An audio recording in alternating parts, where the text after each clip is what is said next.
jiran dia dapat, nikmat jiran dia dapat. Jadi kita buat ibadat. Sudah tentu akhlak dia. Kita kat Mekah, hati kita bersih tu kan. Mak bapak kita pada tempat yang sewajarnya. سبحانك لا علم لنا الا ما علمتنا انك انت العليم الحكيم ولا حول ولا قوه الا بالله العلي العظيم. Yang berbahagia Ustaz Zamri Zainal Abidin, kuliah selama jemputan kita pada malam ini. Yang berbahagia Haji Mazad Urusi Surau, seluruh ahli jabat kuasa, tuan-tuan umat muslimin dan muslimat yang dirahmati Allah sekalian. Alhamdulillah dapat kita berkumpul dalam rumah Allah yang mulia ini untuk bersama-sama kita hadir di dalam majlis ilmu kuliah maghrib khas, yang mana kita masih lagi berada di kita masuki bulan Rabiul Akhir, tetapi kita masih lagi mempunyai mood untuk sambutan Maulidul Rasul itu lagi. Jadi insyaAllah pada malam ini kita akan mendengar kuliah berkenaan dengan tajuk iaitu Rasulullah role model sepanjang zaman, yang mana akan dikupas dengan lebih lanjut lagi oleh Al-Fadhil Ustaz Zamri pada malam ini. Jadi tanpa melengahkan masa, majlis ini mempersilakan kepada Ustaz untuk menyampaikan kuliah topik beliau pada malam ini. Al-Fadhil Masyhur. Assalamualaikum warahmatullahi wabarakatuh. Bismillahirrahmanirrahim. Alhamdulillah nahmaduhu wa nasta'inuhu wa nastaghfiruh wa nusalli wa nusallimu ala sayyidil anbiya'i wal mursalin wa ala alihi wa sahbihi ajma'in. Rabbi shrah li sadri wa yassir li amri wahlul 'uqdatam min lisani yafqahu qawli. Qala Allah ta'ala fi kitabil aziz, a'udzu billahi minasyaitonir rajim. Laqad kana lakum fi rasulillahi uswatun hasanah liman kana yarjullaha wal yawmal akhir wa dzakarallaha katsiran. Shadaqallahu azim wa ba'd. Yang mulia Tuan Imam selaku pengurusi majlis pada malam ini, pengurusi surau dan seterusnya para muslimin muslimat dalam surau yang dirahmati Allah ini pada malam ini. Alhamdulillah, dalam kita mengenang Rasulullah SAW sebagai role model sepanjang zaman ini, ayat yang saya bacakan tadi iaitu ayat Suratul Ahzab ayat 21. Laqad kana lakum fi rasulillahi uswatun hasanah liman kana yarjullaha wal yawmal akhir wa dzakarallaha katsiran. Saya kira ayat yang paling tepat untuk memberikan kepada kita gambaran awal tentang Rasulullah SAW sebagai role model ya, sepanjang zaman. Kenapa? Baik, ayat Al-Quranul Karim walaupun bahasa Arab ya, tidak semua orang Arab boleh menguasai Al-Quranul Karim ya. Kalau tidak, masakan ada orang-orang Arab yang beragama selain daripada Islam. Tuan-tuan ya, itu kita kena faham betul-betul. Sama juga, walaupun mereka boleh bertutur dalam bahasa Arab, tetapi tidak semestinya mereka boleh membaca Al-Quran dengan betul dan faham maksudnya. Okey, begitu juga mereka mungkin faham maksudnya, tapi mereka berasa jauh daripada Al-Quranul Karim itu kerana mereka tidak beriman dengan Al-Quranul Karim itu. Baiklah. Jadi tuan-tuan, ayat yang saya bacakan tadi, kalaulah manusia yang bertutur mengatur ayat ini, mungkin dia akan tertinggal satu kalimah. Dia akan tertinggal satu kalimah, iaitu kalimah apa? Fi rasulillahi uswatun hasanah ya, dia akan bertutur dengan laqad kana lakum rasulullahi uswatun hasanah. Dia kata tak ada beza. Ini kajian para ulama tentang bahasa Al-Quran ya. Jadi tak ada beza, serupa aja kata dia ya.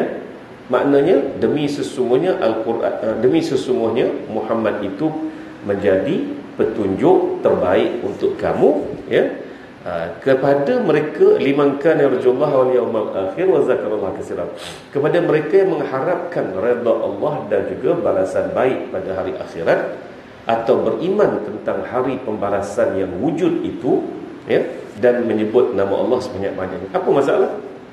Tetapi yang berkalam ini ya adalah Allah Subhanahu wa taala, Tuhan Rabbul Jalil yang Maha Mencipta dan Tuhan yang Maha Berkuasa. Dan Tuhan yang telah meletakkan status Nabi Muhammad SAW itu sebagai insan yang terbaik yang menjadi contoh. Maka sebab itu tidak ada sedikit pun kalimah Al-Quran yang pincang ataupun yang tertinggal apa-apa kalimah. Tak ada, tuan-tuan. Sampai hari ini belum ada manusia dan tidak akan ada manusia yang mengatakan kelemahan ayat-ayat Al-Quran itu. Ya, tak ada. Cuma adalah seorang ulama contemporary, ya, yang dinamakan Dr. Taha Hussein. Kalau tuan-tuan baca sejarah Taha Hussein ini, dia seorang ulama Azhar asal, buta, ya, bijaknya sehingga kan tuan-tuan Perancis, ya, Perancis ni dia ada satu universiti namanya Universiti Sorbonne, ya. Universiti Sorbonne ini memang universiti agama lah, kan, lawan challenge dengan Universiti Al-Azhar yang juga universiti agama. Maka dia jemput Taha Hussein ini untuk yang telah alim di Al-Azhar pada masa itu, jemput untuk meneruskan pengajian di peringkat tertinggi di Universiti Sorbonne di Perancis tadi. Tiba-tiba Dr. Taha Hussein yang kemudiannya menjadi sastrawan hebat Mesir era 60-an 70-an, dia buat keluar kenyataan. Dia kata sebenarnya bahasa Al-Quran itu tidaklah sehebat mana.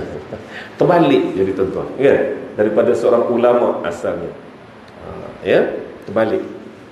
Dia kata manusia pun boleh bertutur dengan bahasa Al-Quran, menyebabkan kemarahan besar kepada Al-Azhar.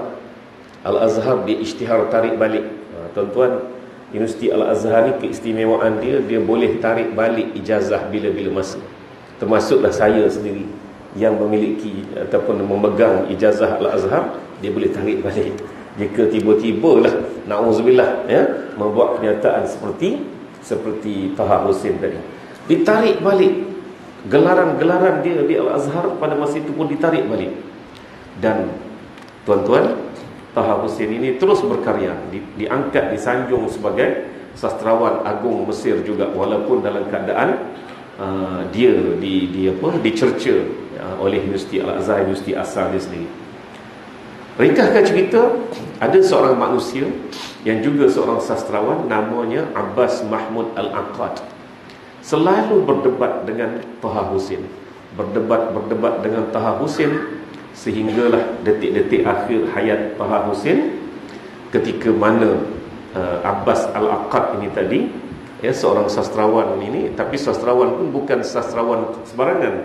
Dia seorang sastrawan yang hebat dari sudut ilmu Islamnya juga. Di depan Abbas Mahmud Al-Aqad, lalu Taha Hussein menyatakan taubat dan menyesal atas apa yang telah dilafazkannya sebelum ini. Dan pada masa ini, tuan-tuan, siapa-siapa pergi belajar di Universiti Al-Azhar, khasnya dalam ilmu sastra, nama Taha Hussein kembali disebut-sebut. Masa saya belajar dulu, saya memang ambil double major dalam dirasat Islamiah wal Arabiyah. Jadi Taha Hussein ini menjadi teks kajian kami jugalah, ya. Kajian dia punya novel-novel, dia punya makalah-makalah dia yang hebat itu, tuan-tuan, dikaji semula di Universiti Al-Azhar. Lalu adalah seorang pelajar ni, ya, seorang pelajar ni orang Arab lah, kita orang Melayu ni taatnya, dia kata Taha Hussein, tak kata apa kita ni kan, budak Arab ni sendiri. Dia tanya, kenapa kita masih lagi menyanjung manusia, mengkaji manusia yang telah mencerca Al-Quran, merendahkan Al-Quran, begitu dan sebagainya. Barulah pensyarah tu beritahu, kamu kena tahu hubungan antara Taha Hussein dengan Abbas Mahmud Al-Aqad ini, dan bagaimana dia menyatakan taubat. Atas menghargai taubatnya itu, Universiti Al-Azhar comeback dia kepada Universiti Al-Azhar, walaupun dia sudah meninggal dunia. Comeback selepas wafatnya dia. Jadi semoga Allah Ta'ala mengampunkan dosa-dosa Taha Hussein. Dan itulah pengalaman manusia yang cuba challenge bahasa Al-Quran, tak boleh challenge. Itu maksud saya. Itu saya duk cerita pasal Taha Hussein tadi. Jadi balik kepada ayat 21 surah Al-Ahzab ni. Jadi kalau manusia yang bercakap dengan bahasa ini, dia akan sebut laqad kana lakum rasulullahi uswatun hasanah. Maknanya dia tidak akan ada kecermatan di situ, ya. Tetapi Allah Subhanahu wa taala yang maha cermat, yang maha bertutur dan berkalam, dia menyebut laqad kana lakum fi rasulillahi uswatun hasanah. Apa beza ada kalimah fi dengan tak ada kalimah fi? Okey. Tuan-tuan, kalaulah tak ada kalimah fi ni tadi, maka mungkin tuan-tuan akan bertanya semula tentang ayat ini. Ya, bertanya semula tentang ayat ini. Rasulullah ini uswatun hasanah, contoh teladan terbaik dari sudut apa? Dari sudut apa? Dari sudut dia seorang guru kah? Seorang panglima perang kah? Seorang suami yang ramai isteri kah? Atau apa dia? Panjang kan? Panjang perbahasan dia. Sedangkan Allah Subhanahu Wa Taala memberikan ayat yang tak perlu bahas panjang lagi. Dengan adanya kalimah fi maksud apa? Di dalam ataupun pada, kan? Ya, di dalam ataupun pada. Jadi itu maksud fi. Dengan adanya kalimah fi ni bermakna Rasulullah SAW ni uswatun hasanah dari hujung rambut ke hujung kakinya, dari mula hidup sampai ke akhir hayatnya. Jadi semua aspek hidup dia adalah menjadi contoh teladan kepada kita. Contoh teladan uswatun hasanah, yang terbaik. Tak ada lagi dah orang yang boleh menandingi kecontohan Nabi Muhammad SAW itu. Tak ada. Dialah yang terbaik. Tuan-tuan sayanglah macam mana pun dekat tuan guru tuan-tuan dan puan-puan, maka percayalah contoh teladan terbaik tetap Rasulullah SAW. Itu maksud uswatun hasanah. Jadi ini mukaddimah ni. Dalilnya ada. Dan ayat-ayat lain yang menceritakan tentang kepribadian Nabi Muhammad SAW ini pun banyak. Contohnya, wan najmi idza hawa ma dhalla sahibukum wa ma ghawa wa ma yantiqu 'anil hawa in huwa illa wahyun yuha. Ya, suratul najmi. Suratul najmi ni tadi tuan-tuan diturunkan 4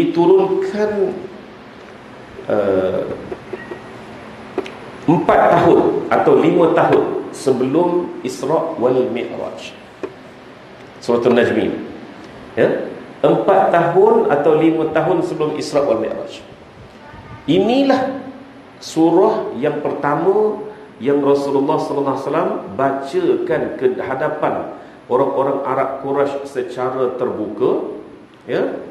Dan ketika ini juga mereka turut bersujud apabila Rasulullah SAW bersujud pada ayat terakhir suratul Najmi, wa tadhakuna wa la tabkun wa antum samidun fasjudu lillahi wa'budu. Ya, Nabi sujud sebab ayat terakhir itu sujud tilawah.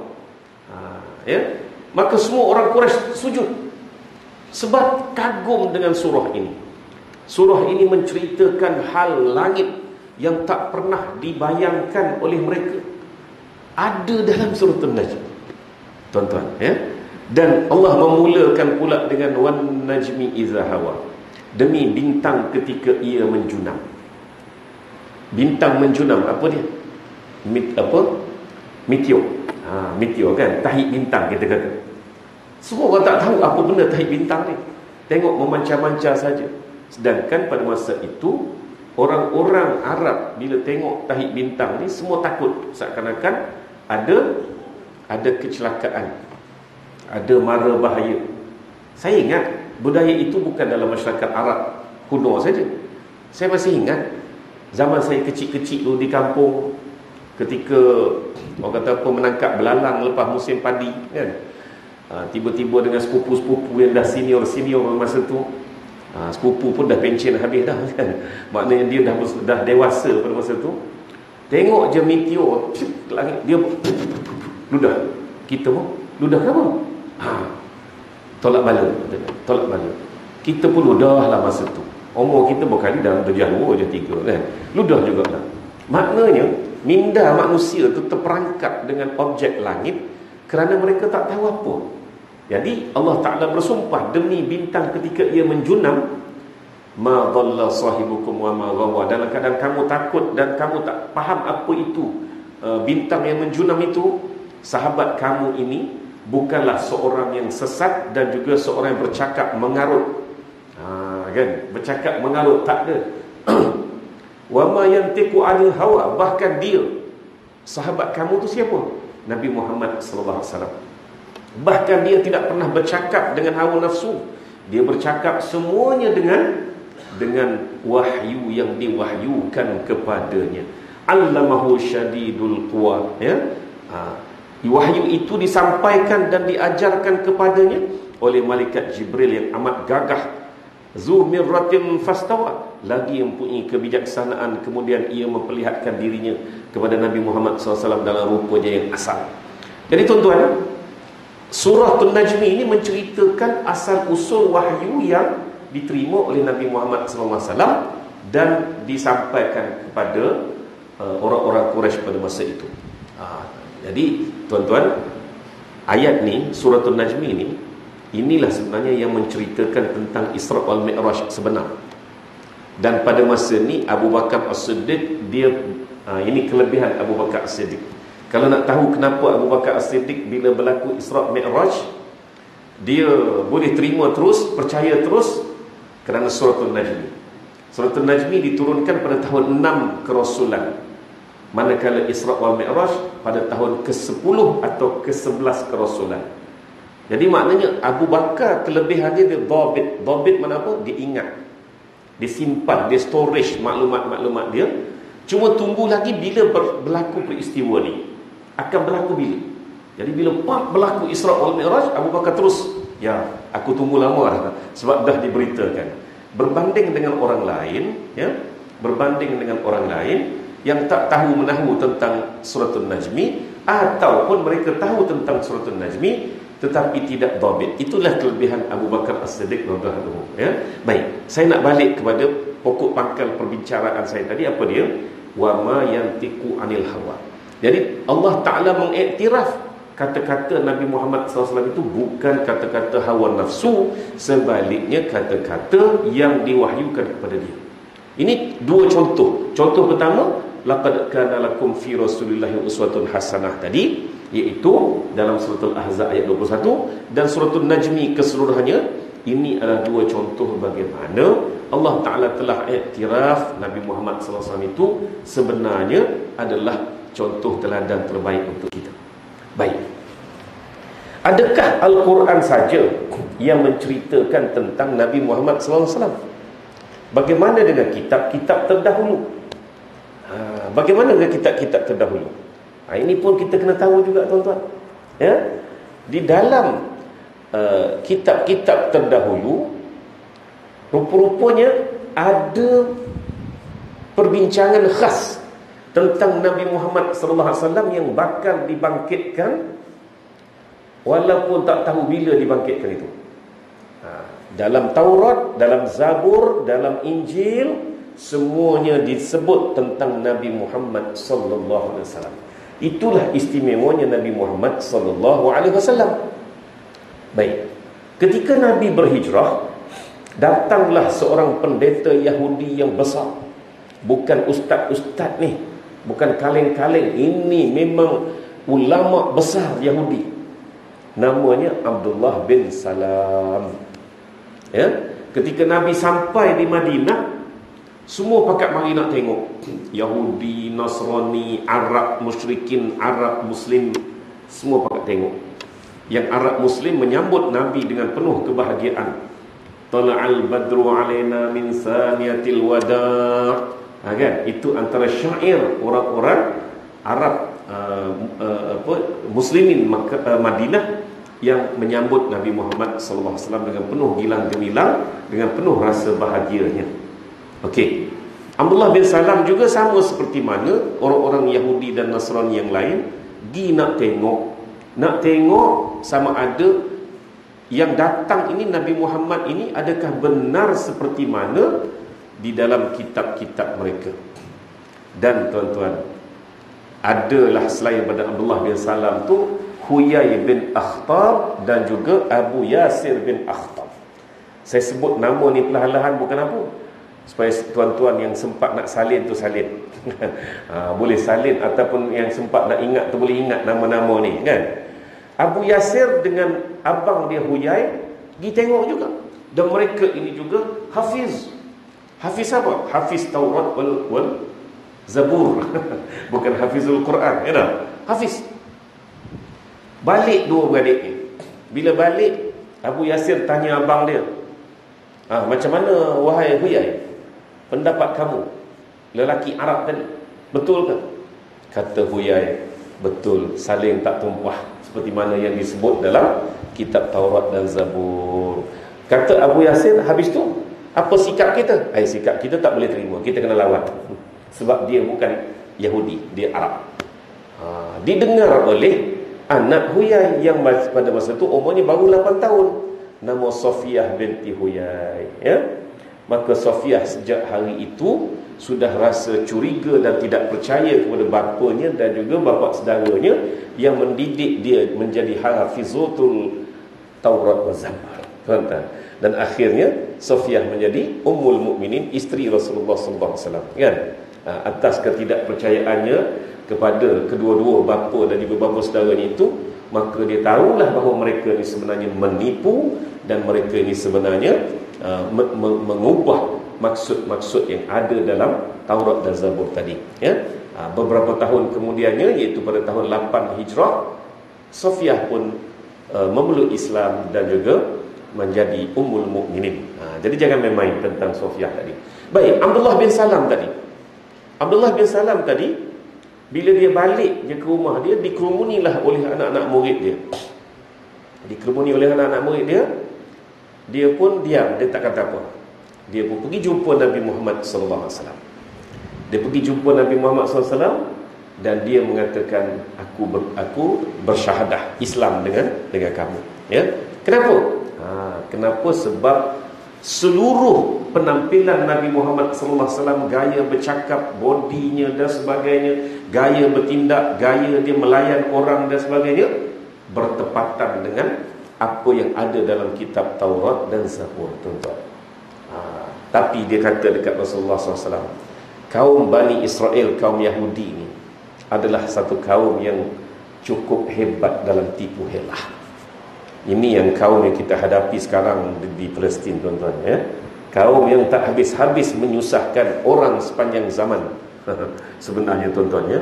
Kaum yang mana jika ada di mana-mana pun memang tidak disukai oleh mana-mana bangsa.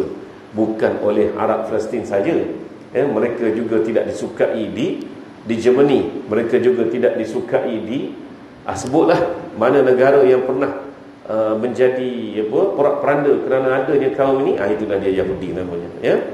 Jadi katanya Abdullah bin Salam, kamu panggillah beberapa pembesar kaum Yahudi yang ada di Madinah ni, kamu tanya tentang nama aku dan aku bersembunyi balik dinding. Nabi pun kata okey. Maka dipanggillah beberapa pembesar, ya, beberapa ketua kaum.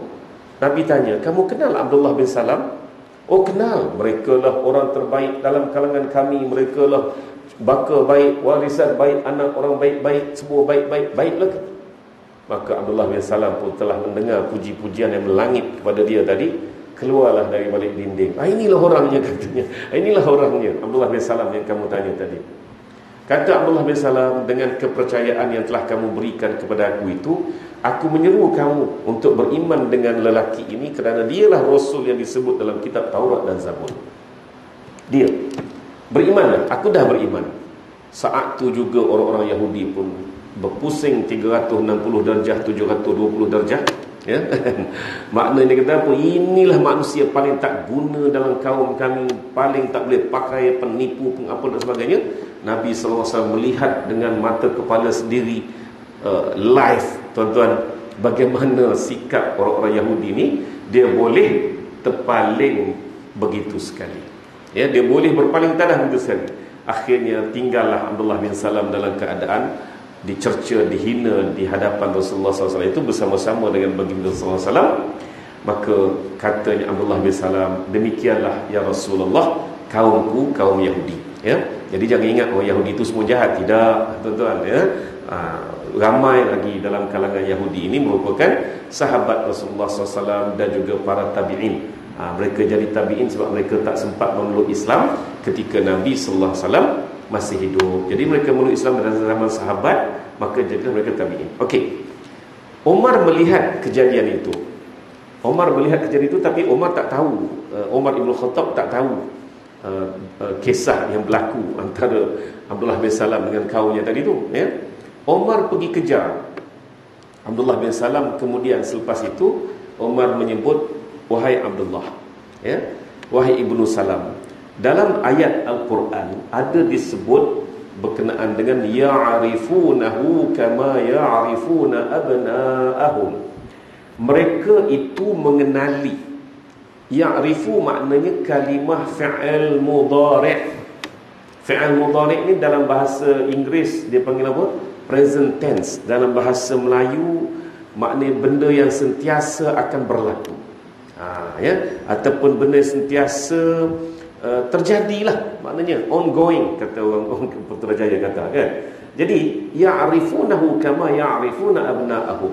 Mereka itu mengenali Nabi Muhammad sallallahu alaihi wasallam seperti mereka mengenali anak-anak mereka. Jadi aku nak tahulah, wahai Ibnu Salam, kata Sayyidina Umar bin Khattab, ya, aku nak tahulah, adakah benar kamu yang telah beriman dengan kitab Taurat dan Zabur sebelum ini mendapat ayat-ayat tentang Nabi Muhammad SAW ini sebelum kamu jumpa dia? Kata Abdullah bin Salam, bal a'rifuhu, bahkan aku lebih kenal dia berbanding dengan anak-anak aku sendiri. Maknanya detail, tuan-tuan. Saya pun tak sempat nak baca lagi Taurat dan Zabur yang asli itu, tak boleh nak ceritalah macam mana detail. Tapi berdasarkan penerangan Abdullah bin Salam menunjukkan betapa detailnya penceritaan tentang Nabi Muhammad SAW ini kepada orang-orang Yahudi dan juga orang-orang Yahudi lah, Bani Israel khasnya, sama ada melalui Zabur ataupun melalui Taurat, tuan-tuan. Detail begitu. Bahkan aku lebih kenal dia, kata Abdullah bin Salam, sebab anak kita kenal semalam tak sama dengan kita kenal hari ini. Betul? Anak saya contohnya, ya, masa kecil dulu, ya Allah, diam, slow, kata, diingatkan jenis slow, jenis manja gitu. Tapi bila besar, dia bukan main lagi cergas, kan. Maknanya kita dah tak kenal dia zaman kita kenal kecil dulu. Itu maksud Abdullah bin Salam, bal a'rifu, tuan-tuan, ya, bahkan aku lebih kenal dia. Kerana penceritaan tentang Nabi Muhammad SAW ini didetailkan oleh Allah SWT dalam kitab. Tentang anak, tak ada siapa pun detailkan. Itulah, tuan-tuan. Kalau tak yakin tentang Nabi Muhammad SAW ini sebagai contoh ikutan sepanjang zaman, peganglah kepada cerita yang saya sampaikan tadi sebagai bukti bagaimana Nabi Muhammad SAW ini telah diakui oleh Allah SWT sejak daripada sebelum baginda dilahirkan dan dibangkitkan. Tolong pegang yang itu. Jadi dengan ini, tuan-tuan, kita jadi sensitif. Saya terpesona dengan jemaah tabligh. Tuan-tuan tahu jemaah tabligh ni sampai tahap mana? Tahu dia ketuk pintu untuk mari ke masjid gitu je. Itulah tabligh kita kata, kan. Walaupun Tok Imam, Tok Bilal pergi ketuk pintu ajak jemaah, tabligh jugalah Tok Imam kita, kata gitu. Sebenarnya, tuan-tuan, kan, tahun ni saya selaku CEO Yadin merangkap pengetua kepada Akademi Da'i Muda Yadin, ya. Saya minta peserta-peserta Akademi Da'i Muda Yadin tahun ni tidak hanya berkursus dalam bilik sejuk saja. Sebaliknya, mereka kena masuk modul tabligh, mereka kena masuk modul belajar di pondok, ya. Mereka juga masuk ke modul dakwah antarabangsa. Saya baru balik dari Patani, bawa 28 orang peserta Akademi Da'i Muda Yadim ni, hantar mereka ke Patani. Kita duk observe lah, tengok bagaimana dia berinteraksi. Patani itu Thailand, ya. Sudah kira antarabangsa lah tu, kan. Jangan ingat mentang-mentang balik Kedah tu sikit je pun, dah masuk Danok tu dah kira antarabangsa lah tu, kan. Tak apalah, tahun depan kita kalau ada duit lebih, kita bawa ke Indonesia, kita bawa ke Singapura pula ke, ya, nak supaya luas dia punya dakwah ni, ya.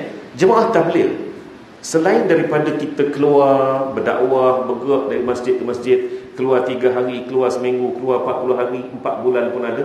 Apa aktiviti dia orang buat pada siang hari ini di masjid tadi? Apa dia? Ingat tidur bangun di masjid? Tak.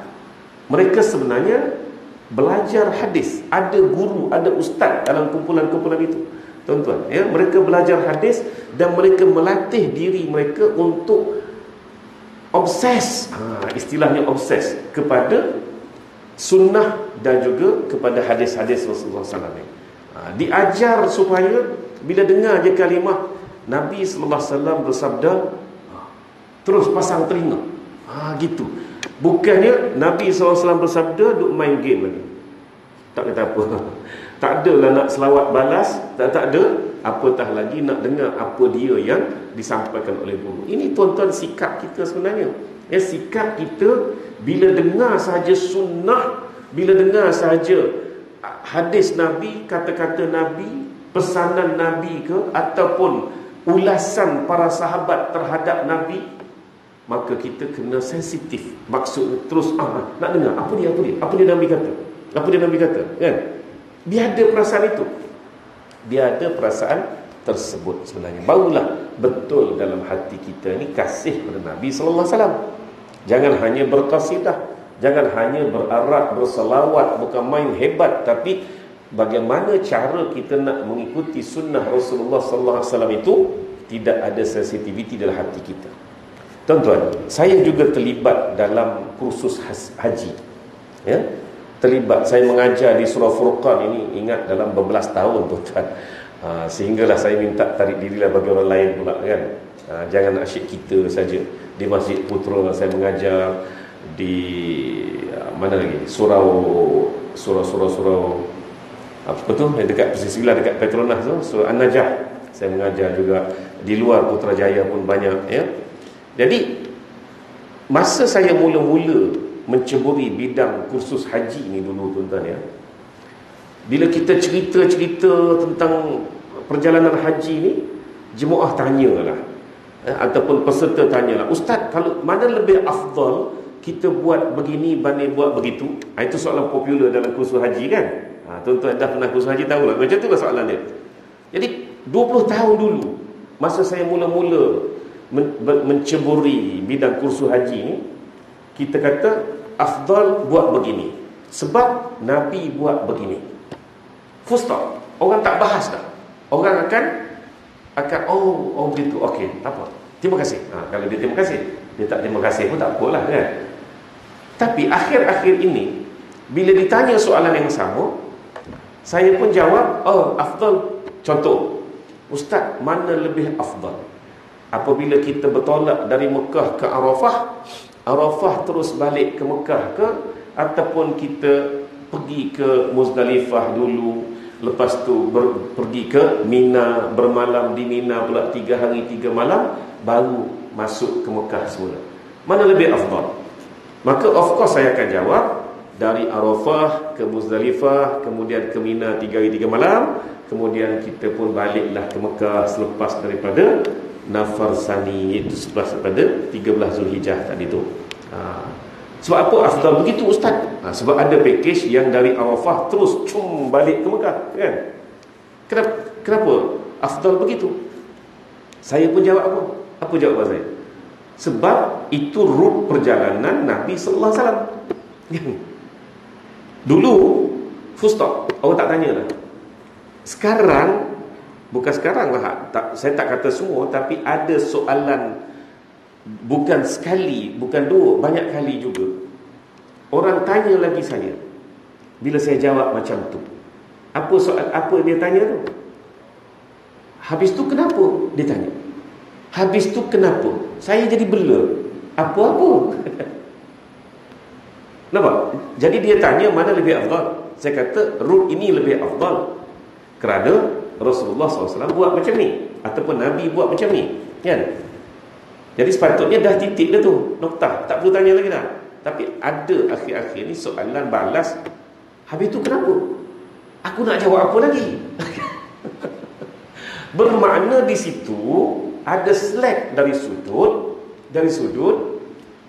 bila kita mencari pendalilan, berakhir pendalilan itu dengan menyebut Rasulullah SAW yang buat begini, full stop. Ada orang yang tak faham bahawa kemuncak kepada pendalilan itu ialah Nabi Muhammad SAW.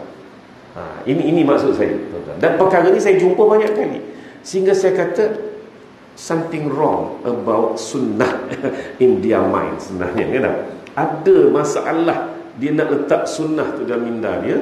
Jadi sebab itulah, tuan-tuan, Imam An-Nawawi rahimahullahu ta'ala, Imam Nawawi ni yang mengarang kitab hadis 40, kitab Riyadhus Salihin, dia juga karang pasal ilmu haji dan umrah.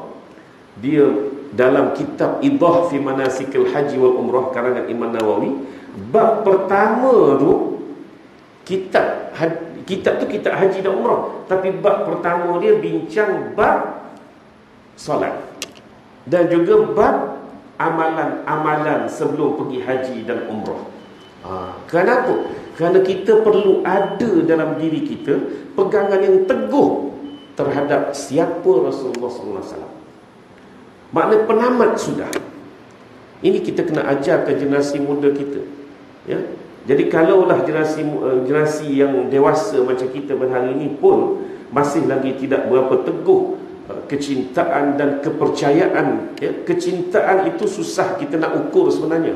Susah. Sebab kecintaan tadi itu sensitivitinya dia terhadap Rasulullah SAW, bila selawat saja meleleh, air mata rindu pada Rasulullah, susah nak ukur, kan? Sebab benda itu datang daripada hati. Sekurang-kurangnya tahap kepercayaan kepada Rasulullah itu jitu. Ini maksud saya, ya. Maknanya tentang tahap kecintaan susah nak ukur, tapi tahap kepercayaan itu adalah boleh diukur dengan mudah. Melihat bagaimana kita berbahas, kita berbincang, full stop ataupun noktahnya adalah di Rasulullah buat gini. Rasulullah buat gini, sumbernya daripada hadis yang sahih bahawa benar Rasulullah SAW buat macam ni. Ini bukan main-main, tuan-tuan, ya, dan puan-puan. Ini soal akidah juga, soal bagaimana kepercayaan kita kepada Rasulullah SAW. Sebab syahadah kita adalah dua. Dia tak boleh kalimah satu syahadah. Apa beza kita dengan ahlul kitab? Ahlul kitab syahadah dia satu, dia bukan dua. Asyhadu an la ilaha illallah, tapi tidak Muhammad Rasulullah. Itu dia. Jadi kita ni sekarang ni nak letak Muhammad Rasulullah ini di tahap mana? Tahap di mana ikutan terhadap Rasulullah itu berakhir di situ. Tengok, ketika Rasulullah SAW wafat, umat Islam berduyun-duyun. Manusia ni, ya, seperti mana disebut dalam surah An-Nas, ya, Iza ja'a nasrullahi wal fath wa ra'aitan nasa yadkhuluna fi dinillahi afwaja fasabbih bihamdi rabbika wastaghfir innahu kana tawwaba. Jadi saya yadkhuluna fi dinillahi afwaja ini, manusia akan masuk Islam berduyun-duyun, berlaku pada masa Rasulullah wafat. Ketika Rasulullah sedang sakit selama 2 minggu lebih itu, umat manusia ni sedang berduyun-duyun datang memeluk Islam ke Madinah, datang nak jumpa Rasulullah SAW. Dan pada masa itulah Allah Ta'ala panggil pulang Rasulullah SAW ke rahmatullah. Jadi manusia tengah ramai lagi dekat luar ni, kan, baru datang nak meluk Islam. So mereka sudah tentu tidak mendapat tarbiyah langsung daripada Rasulullah SAW. Bagaimana mereka mendapat tarbiyah? Mereka mendapat tarbiyah daripada pertanyaan kepada isteri-isteri Rasulullah SAW khasnya, anak-anak tiri ataupun ahli keluarga Rasulullah SAW amnya, dan juga sahabat-sahabat lain amnya. Apa yang mereka tanya? Mereka tanya tentang hukum fiqh ke? Mereka tanya tentang hukum ke? Tak. Bukan itu gaya mereka bertanya. Mereka bertanya Rasulullah SAW buat macam mana. Ya, itu yang almarhum Syekh Muhammad Said Ramadan Al-Buti, dia sebut bahawa ilmu pertama yang dipelajari oleh para sahabat selepas kewafatan Rasulullah SAW bukan ilmu fiqh, usul fiqh, tidak, tapi ilmu sirah, ya, bagaimana melihat kepada kehidupan Rasulullah SAW. Maka disitulah mereka akan jadikan sumber rujukan. Soal hukum wajib, haram, harus, makruh, tak tahu lagi pada masa itu. Ya, maksud tak tahu itu tidak dibincangkan. Kemudian bila datang golongan tabi'in, iaitu pada era Imam Abu Hanifah, Imam Malik, Imam Syafi'i, Imam Al-Hasan Al-Basri, barulah diperincikan soal hukum Ya, Rasulullah buat macam ni, adakah hukumnya wajib ataupun sunat sahaja? Begitulah tuan-tuan perkembangan ilmu. Jadi ilmu pertama ialah ilmu bagaimana nak tahu Rasulullah buat apa. Dah tahu Rasulullah buat apa, itulah amalan dia. Jadi kejituan beramal dengan tindak tanduk Rasulullah SAW ini perlu kita letak dalam diri kita. Okey, bagaimana nak letak? Nak azan dulu. Nak azan dulu kan macam mana?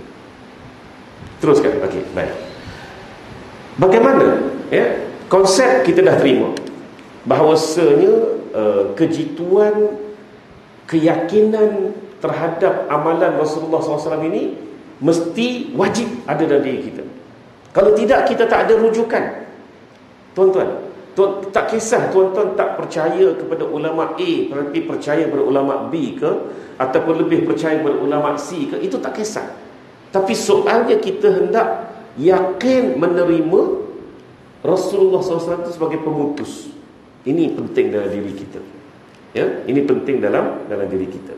Jadi kalaulah sudah disahihkan bahawa Rasulullah SAW memang buat begini, maka tiada bahas lagi aku akan buat begitu. Kan? Itulah caranya yang memang ada dalam jiwa kita. Baik. Konsep tu tuan-tuan dah terima, dah yakin, kita semua dah boleh terima dengan dalil-dalil tadi. Yang kedua, bagaimana cara nak capai? Bagaimana cara nak capai? Ya, yang ini saya minta tuan-tuan berkorban sikitlah. Ya, kepada penjawat awam tak ada masalah pun.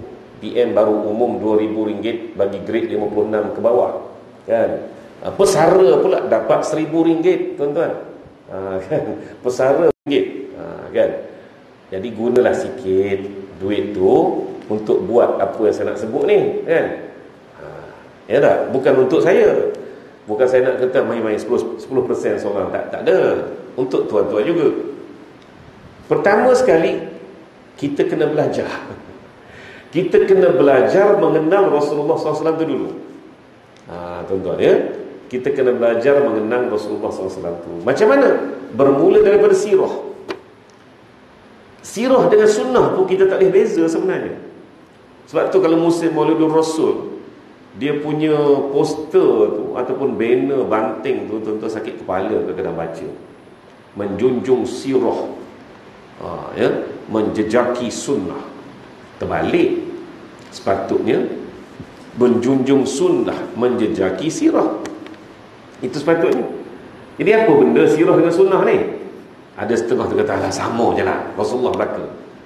Ini masalah dia. Masalah nak ringkas tapi tak nak belajar, kan? Sirah ni maknanya biografi dia, hayat hidup dia dari mula lahir sampai wafat. Itu sirah. Hikayat pun ialah baca. Kalau nak faham maksud hikayat pula tak apa. Ya, Rasulullah SAW ini sirahnya, ulama-ulama ada yang mengambil dari mula lahir sampai wafat. Ada juga yang mengambil dari mula jadi Rasul sampai wafat. Jadi kenapa ni nak tahu sangat tentang sejarah hidup Rasulullah SAW ni, sirah ni, ataupun biografi, ataupun memoir ke apa, tak kira lah, benda tu sama, konteksnya tu sirah. Sebab Allah dah iktiraf, wa ma yantiqu anil hawa in huwa illa wahyu yuha. Allah dah iktiraf gitu. Makna kata semua gerak-geri hidup Rasulullah SAW ini berguna, bukan tak berguna, tuan-tuan. Ya, walaupun itu kebiasaan, tapi kebiasaannya itu tetap kebiasaan yang baik. Itu yang pertama. Yang kedua, sunnah. Sunnah ni bahagian-bahagian tertentu dalam sirah tadi yang membawa kepada hukum hakam. Tu je beza dia. Ya, hukum hakam wajib, sunat, harus, makruh, haram, 5 perkara. Jadi ini ada di dalam sunnah. Ya, sunnah ni pula sama ada Nabi sebut secara kata-kata, itu namanya fi'liyah. Sebut dengan kata-kata qauliyah. Sunnah qauliyah. Hadis innamal a'malu binniyat wa innamal likulli imrin ma nawa, itu qauliyah, kata-kata. Yang kedua, fi'liyah. Nabi tak sebut, tapi Nabi buat secara regularly, secara obviously. Itu namanya sunnah fi'liyah. Yang ketiga sunnah takririyah, berlaku depan Nabi, Nabi no comment. Maknanya Nabi menerima, ya. Dia menggunakan konsep as-sukut alamatur ridha, diam tanda setuju. Jadi ketika sahabat buat depan Nabi, Nabi no comment, maka itu dipanggil takririyah. Itu diterima sebagai perbuatan yang betul, perbuatan yang tidak salah, ya. Inilah beza antara sunnah dengan sirah. Jadi antara sunnah dengan sirah, kita nak mula dari mana? Mula dari sirah, belajar dari sirah. Jadi tuan-tuan pernah dengar nama kitab Asy-Syama'il Muhammadiyah ataupun pernah belajar di surau ni? Baik. Beli tak? Ke dengar? Mari dengar saja. Beli. Itu yang saya sebut pasal dapat bonus RM2,000 atau RM1,000 tu, belilah tuan-tuan. Harga RM30-40 saja. Ya, kitab Asy-Syama'il Muhammadiyah ini adalah himpunan hadis-hadis tentang pribadi Nabi sallallahu alaihi wasallam. Termasuklah cara Nabi sikat rambut pun ada dalam kitab Asy-Syama'ilul Muhammadiyah. Ya, maknanya kita belajar dan berinteraksi dengan pribadi Rasulullah sallallahu alaihi wasallam. Upgrade daripada belajar tentang sirah daripada kitab Syama'il Muhammadiyah ini, kita belajar pula hadis-hadis Nabi sallallahu alaihi wasallam. Itu kita belajar sunnah. Nak mula daripada hadis mana tuan-tuan? Hadis mana nak mula? Kita mula daripada Bukhari lah. Bukhari ada 8,000 hadis lebih tu. Dekat rumah saya tu ada semua, Bukhari, Muslim, Tirmizi, Nasa'i, ada satu almari. Memang beli zaman belajar. Tamat belajar 25 tahun dulu tuan-tuan, ya tak? Buat balik dengan tong-tong bayar, bukan main punya mahal. Balik beli almari khas untuk simpan. Ada belik? Tak ada belik pun. Kenapa tak belik? Sebab dalam ni pun dah ada sekarang ni kan. Dalam ni pun dah cukup. Bila masa nak belik yang tu tuan-tuan, sedangkan dalam ni pun dah ada. Ni gadget pun satu hal juga kan. Jadi nak cerita tuan-tuan, tak perlu naik ke Bukhari, tinggi sangat dah tu, ya. Untuk amalan harian ini bermulalah dengan hadis 40 Imam Nawawi. PM kita, ya, isytihar bahawa hadis 40 Imam Nawawi ini, ada 42 hadis dalam kitab hadis 40 tu, menjadi modul di sekolah-sekolah. Apa yang istimewa sangat hadis 40 ni? Ada orang dia kata, alah, 40 hadis je ke?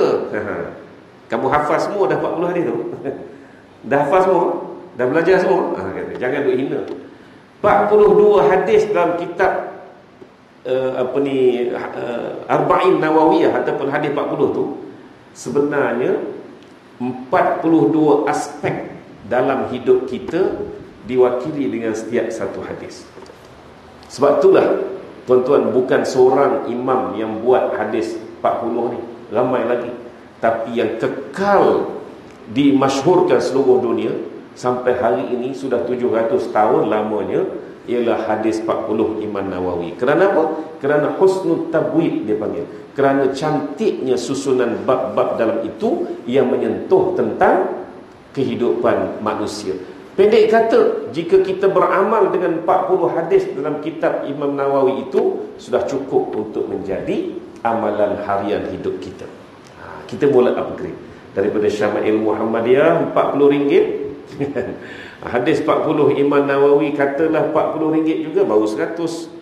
Yang PM umum tu 1,000 kan, 2,000. Banyak lagi kan. Lepas tu nak belajar tentang sirah Nabi sallallahu alaihi wasallam ni, banyak juga tuan-tuan sirah yang palsu, yang diada-adakan, yang menjadi penarik cerita tapi sebenarnya tak ada pun cerita sebenar, ya. Jadi macam mana nak cari buku sirah yang sahih yang kita boleh jadi rujukan? Maka tuan-tuan, saya galakkan tuan-tuan baca kitab Ar-Rahiqul Makhtum, tuan-tuan. Kerana apa? Ar-Rahiqul Makhtum ni kitab baru, kitab yang diterbitkan pada tahun 76 gitu, lebih kurang, ya. 76, diterjemahkan ke dalam bahasa Melayu dengan As-Siratul Nabawiyah. Diakui bahawa inilah kitab sirah moden yang ringkas, lengkap dan rujukannya hampir 100% sahih. Dikarang oleh almarhum Syekh Sofiyur Rahman Mubarak Furi.